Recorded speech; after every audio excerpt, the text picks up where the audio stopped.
I was sent this professional electric nail drill, and look how pretty that rainbow bling is. I just love that.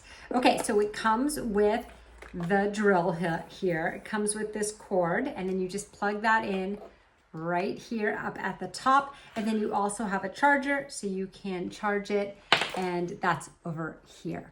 Okay, so when it arrives to you, it has this little piece in there. You actually just move this to the unlock position, and then that piece can come out. Now you have your choice of all these different ones. So let me lift up this one here. I have the lid off already. And then we have more here and also these. Now everything it comes with is included in your instruction manual, and it says what they can be used for. Everything from hangnails to nail art, you name it, getting gel nail polish off. So right now I had press-on acrylics that I used glue to put on.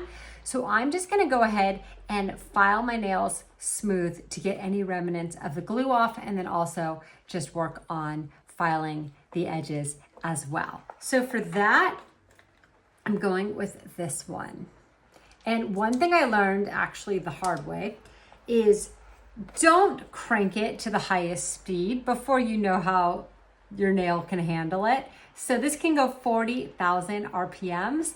I did that on a different video and using a different top, and I really hurt my nail. So it was not a good idea. So I'm gonna go nice and slow. I'm just gonna turn this on here, and you can take the sticker part off when you're ready.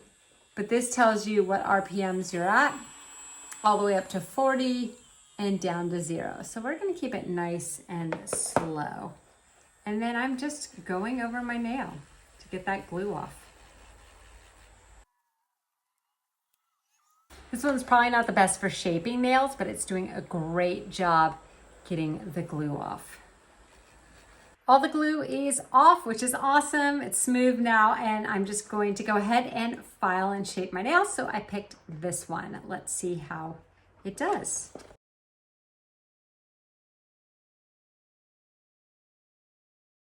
So much better. My nails are back to being smooth. They're shaped well. This thing worked great. So if you are looking for an electric nail drill that's also super sparkly and beautiful, I think you're gonna love this one.